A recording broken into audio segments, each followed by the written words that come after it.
We're back here in the box, and of course, we've been absolutely here for her talking about the FIFA Women's World Cup, which has just come to an end. And where better to start talk than the fact that Spain are now champions of the world, and at the third time of asking. I mean, this is their third appearance in a world tournament like this one. And of course, I'm not going to be doing this review alone.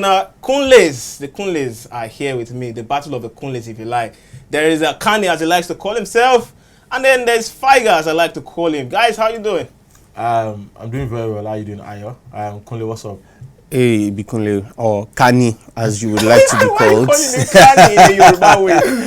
Yeah, it's good to be back on the podcast. Once again, was a very fantastic weekend. The Women's World Cup final, the Premier League, La Liga. It was really an exciting weekend. But where better to start than the Women's World Cup? Of course, Spain. It's no secret they are champions. And they were the technically superior team, without a doubt. And of course, you can see they dominated the individual awards as well. But it's striking more for me that this team also reigning champions at the under-17 level and the under-20 level. Kanny. It was a very good one. I already predicted that Spain would win that tournament. That's a lie, actually. No, I did. But I'm going to forgive you. I did. Because I remember we had a chat. No, and you said England were going to win. No, I didn't. Yeah, I think your WhatsApp has an issue. My WhatsApp. We check your WhatsApp. Maybe we'll talk about this to Mark Zuckerberg. But anyways, I felt like Spain would win because I felt like they were technically more superior. I saw the quarterfinals. They both played at the last Euros, the last Women Euros 2020. Although England won the game 2-1, but Spain were technically more secure. It took a Hail Mary type of goal from Elatun very late in the game to bring England back into the tie. And I felt like Spain's coach had like a plan going into the tournament because you could see their first game, they won that game 3-0 if I'm not wrong. They defeated Zambia 5-0. Then in the game against Japan, they did all they could. They played very well, but they lost 4-0.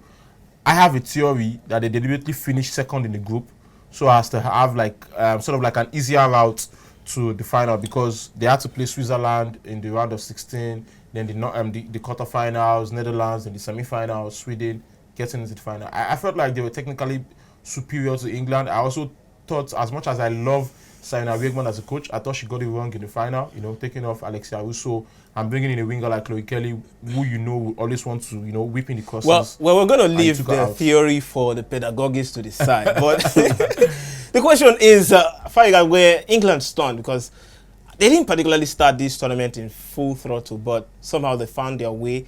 And up until the final was supposed to be historic. It still is historic that they got into the final, but it didn't come home, as they like to say. Yeah, and they would have to keep waiting for it to come home. Be it either the women, the men's team or the. Wait, yeah. Is South Africa still your home? I just want to ask you now. Why not? Last time we're here, why not? You said you were a Zulu guy. Yes, yes, and I am still. I mean, come on. Have you gotten a South African name? So you're taking? No, I'm still processing. Oh. So you're taking a trip back to Pretoria from here?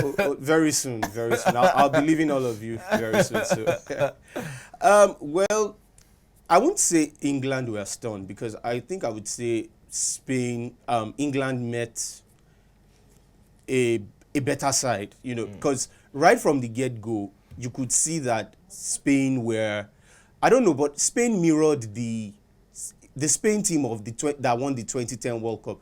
Ironically, I think this back. You're talking about the men's, right? Because there was no Women's World Cup in 2010. Yes. Let's be setting the record straight. Oh, sorry. The men's World Cup in 2010. It was filled with Barcelona players. And if you look at this Spanish women's team, it also had, I think, 7 Barcelona Femeni players starting. I see where you're going. Yeah, so I think what that shows is that I think it shows how football in Spain has evolved ever since Pep Guardiola came onto the scene. Let's not talk about Pep Guardiola.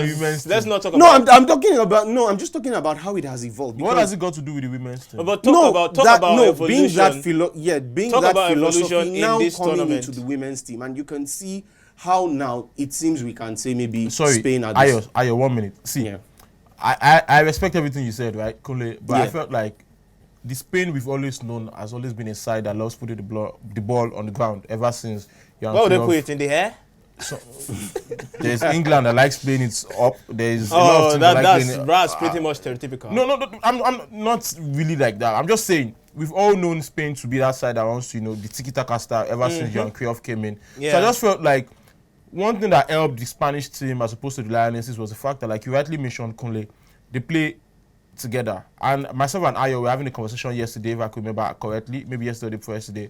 And I made him know that, okay, most of these girls in Spain, the ones that don't even play for Barcelona at the moment, either played for Barcelona or will play for Barcelona when the new season begins, like Ona Bati and the likes. She just left Manchester United and she's going to Barcelona. The likes of Jenny Amoso, a lot of these ladies either had played for Barcelona. And Kunle, there are a lot of these talented players in this club that we can talk about. But I think I want to talk about Sama Paraluelo. I hope I got that Thank you, pronunciation Jesus. right. You got that name. Paraluelo, yeah, of course. And I think she epitomizes the late surge, the resurgence. I mean, there was a point when they were defeated 4-0 in this tournament. But Paraluelo stepped up in the crucial moments. And how better to reward her than to give her that award, the Young Player of the Year? Well, Of the tournament, I should say. she deserves it. For me, it was either between her and Linda Caicedo, but unfortunately, Caicedo got knocked out. Interesting, Caicedo, Caicedo got knocked out in the quarterfinals, if I'm not wrong, by England. So she's fantastic. Under 17 champion, under 19 or under under 19 or under 18 European champion with Spain, then under 20 champion with Spain just last year. Then here we are, world champion with the senior team at the age of just 19 years old.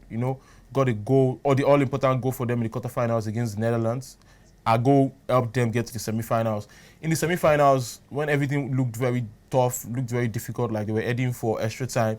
Faiga, why are you giving us a poker face? That's pretty much serious. No, I don't. Not you. You're Kanny, not Kunle. What's wrong? I with you? don't understand. You don't like Sama Paluelo? No, I don't understand him too. Maybe he What wanted is- Linda Caicedo. No, Linda Caicedo, I'm actually for anyone, and I think I'm happy. No, you can't be for anyone. you have to be. No, you are No, for I'm this for fence. anyone because Faiga, they this did fence very is too well. tall for you to sit on. No. They were exceptional, right? yeah. So and I think Kanny mentioned, because Spain progressed. But your body language is not Yeah, suggesting. it felt like I was talking. It's jargon. just like, oh well, let's just talk and talk. But Yeah, Linda Caicedo is my player.